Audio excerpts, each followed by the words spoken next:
ضیاء نے کہا وہ آپ کے ساتھ ہیں قانون اصولاً وہ آپ کے پاس ہی رہیں گے, وہ ہم وڈرا نہیں کرتے. تو کیا ہماری بیڈ انٹینشنز تھیں؟ تو کو جنرل ریاض جو DGISI تھے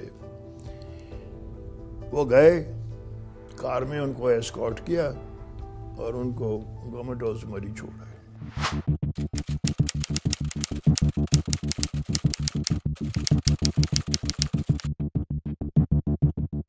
تو سب کو پھانسی ہوئی کس کیس میں؟ نواب قصوری. نواب قصوری جس دن مارا گیا تو جو پرچہ کٹایا ہے اس میں کس کا نام تھا؟ احمد رضا قصوری نے جو دیے کہ اس میں تو ذوالفقار علی بھٹو کا نام تھا. پولیس والوں نے کیا کیا؟ ایک مقدمہ ہے ایک بندے کے خلاف, اور داخل دفتر کیوں کیا؟ اس کا مقدمے کا فیصلہ کیوں نہیں کیا؟ IG پولیس یا جو administration, why did they fail in taking the action against the people responsible for that murder? Why was Zulfiqar Ali بھٹو's case pended, sent into cold storage and not finalized? بادشاہ تھا, سارا کچھ تھا اس کے پاس کہ نہیں؟ وزیر اعظم رہے اتنے سال, everything could be done. کیوں نہیں ہوا؟ Because the people were not loyal to him.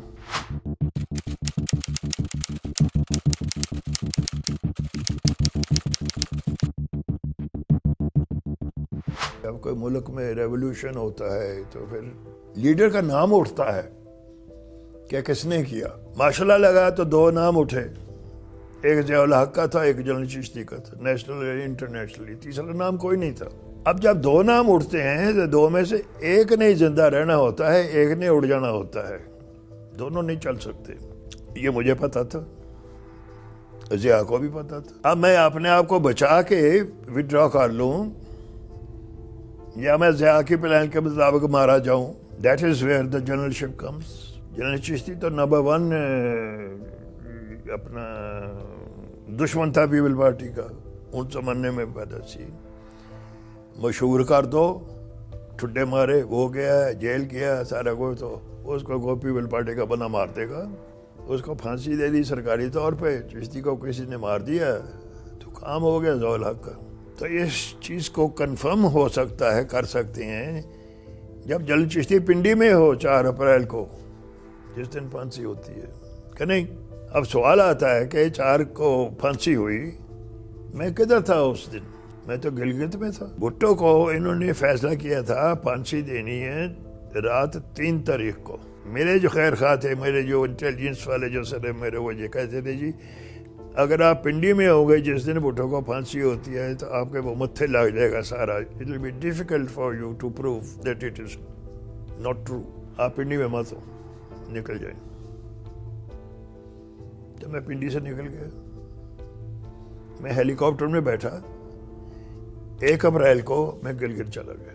پھر ضیاء الحق کا مجھے ٹیلی فون آیا پنڈی سے, ایک مرشد تم گلگت میں بیٹھے کیا کر رہے ہو؟ آپ کو تو پنڈی میں ہونا چاہیے. تو آپ کو پتا ہے ایک بڑا ایونٹ ہونے والا ہے, آپ صبح تک پہنچیں. 2 کو مجھے شام کو فون آتا ہے کہ آپ 3 کی صبح تک پنڈی پہنچیں. میں نے ایک برج کا افتتاح کرنا ہے جو چائنیز نے بنایا ہے, جو نگر اور ہنزا کو لنک کرتا ہے. وہ 3 تاریخ کو اوپننگ سیریمنی کرنی ہے. وہ سیریمنی اوپننگ کر کے میں پھر پنڈی پہنچ جاؤں گا. بھٹو کی پھانسی ضیاء نے ڈیلے کر دی کہ میں 3 کی صبح کو آؤں گا تو پھر رات کو 4 کو اس کو پھانسی دی جائے. 3 کو میں نے نگر گیا, میں نے برج کا افتتاح کیا. برج کا افتتاح کرنے کے بعد میں ہیلی کاپٹر میں بیٹھا, میرے ساتھ کچھ افسر. میں راستے میں چلاس ہیلی کاپٹر کو روک لیا. چلاس میں نے لوگوں کو ملنا تھا, اپنے ٹروپس کو ملنا تھا. تو میں چلاس ادھر میں نے کو آدھا گھنٹہ پونا گھنٹہ لگایا, ملا لوگوں کو, چائے پی. تو اس کے بعد میں ہیلی کاپٹر بیٹھے ہم, تو میں نے پنڈی آنا ہے. جب میں پتن کے پاس پہنچا ہوں تو میرا جو بریگیڈیئر اکرم جو پائلٹ تھا, جو کہ ذوالفقار علی بھٹو کا بھی پائلٹ رہا, جب پتن پہنچے تو میں نے اس کو بولا, میں نے کہا captain the weather is bad, we should not take the risk, I have so many officers' lives, we don't proceed to Pindi, we go back, the weather is bad. میں گلگت واپس چلا گیا. گلگت جنرل اسلم شاہ تھا انچارج. جیسے میں ادھر پہنچا تو انہوں نے مجھے ریسیو کیا. تو میں نے جنرل سے کہا, میں کہا شاہ جی 2 things to be done. No communications with Zia. No communications with the army at Pindi or my house. اب دوسری طرف میں رات کو نہیں پہنچا شام کو, ان کو پتا ہیلی کاپٹر آ رہا ہے, تو دیویال بیس جو ہے they said the helicopter is missing. اب میرے گھر والوں کو بھی نہیں پتا کہ میرے ساتھ کیا ہوا ہے. ہیلی کاپٹر از مسنگ, کمیونیکیشن ہی نہیں ہے. تو دوسرے دن صبح پھر میں چلا گلگت سے, تو میں نے جو کپتان تھا بریگیڈیئر اپنا جہاز کا کپتان ہیلی کاپٹر کا اکرم, میں نے اسے بولا کہ ریڈیو کے اوپر خبریں سنتے رہو, اگر کوئی امپورٹنٹ خبر ہو تو مجھے بتاؤ. تو خبریں آتی ہیں 11 بجے آتی ہیں, 1 بجے, جو بھی ٹائمنگز ہیں. تو ہم ادھر پہنچے ہوں گے میرے خیال ہے جگلوٹ کے پاس کہیں ہم پہنچے ہوں گے. تو انہوں نے ٹون کیا ہوا, تو دین اس نے ایک چٹ کے اوپر لکھا Mr. Bhutto has been hanged and buried in Nilkana, etc. And then he passed that slip to me. I saw that slip and I passed on to other officers. We carried on, we arrived in Pindi.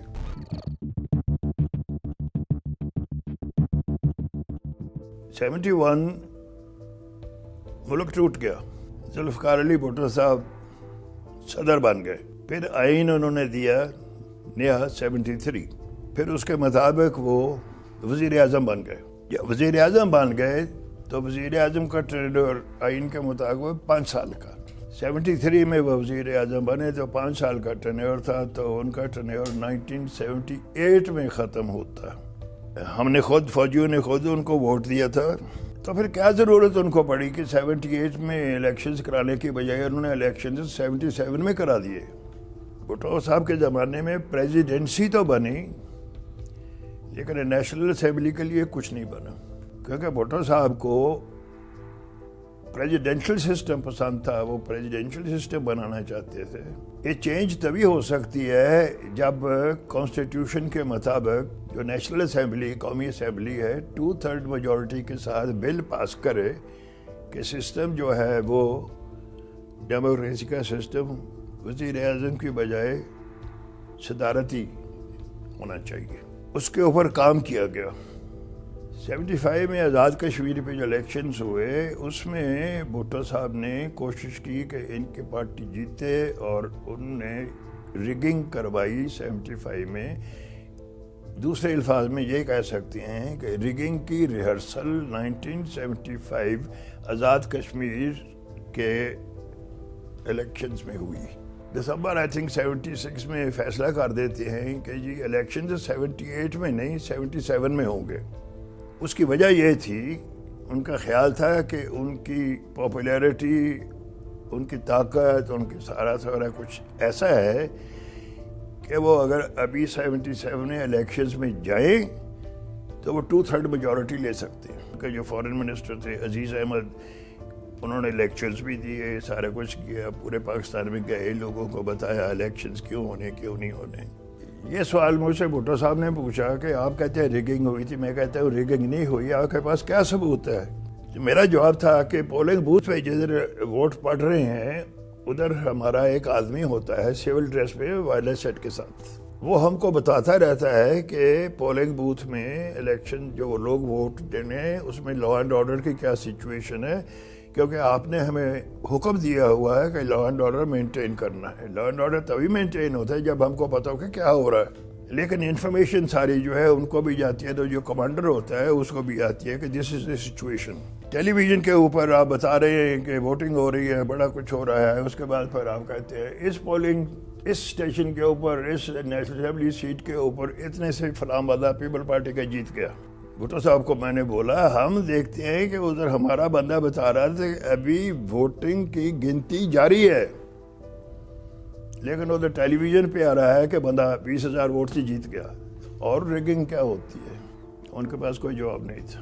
نتیجہ یہ ہوا کہ opposition parties پی N اے جو انہوں نے کہا کہ ہم نہیں مانتے یہ الیکشن. 12 اپریل کو جو پروونشل الیکشنز ہونے تھے وہ کہتے ہیں ہم بائیکاٹ کرتے ہیں, ہم 12 اپریل کو پروونشل الیکشن میں حصہ نہیں لیں گے. فوج نے کتنا انتظار کیا, فوج کا دم دیکھیں, فوج نے گالیاں کھائی, چھتر کھائے, سارا کچھ کیا ہم نے, لیکن گورنمنٹ کو سپورٹ کیا. ان 4 مہینے میں پھر ایک سٹیج آ گئی, ہم نے کہا کہ اب وہ سٹیج آ گئی ہے کہ آپ دوبارہ الیکشن کرائیں نہیں تو ہم آپ کو نکال دیں گے. یہ ہم نے بھٹو صاحب کو کہا میٹنگ میں, کیبنٹ میٹنگ میں. ان کا جواب تھا میں سیاسی بندہ ہوں, میں ہینڈ اوور نہیں کر سکتا, آپ جس دن بھی ٹیک اوور کرنا چاہتے ہیں کر لیں. 3 جولائی کو تھا خیال کہ ماشاءاللہ لگائیں گے, لیکن پتہ لگا کہ حالات ٹھیک ہو رہے ہیں, کوئی ارادہ ہو جائے گا, نہیں ہوا. 3 کو پھر ضیاء نے حکم نہیں دیا, 4 کی رات کو دیا.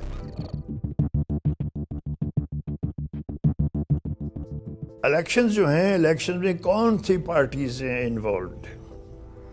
پیپل پارٹی جس کو حکومت سے نکالا گیا,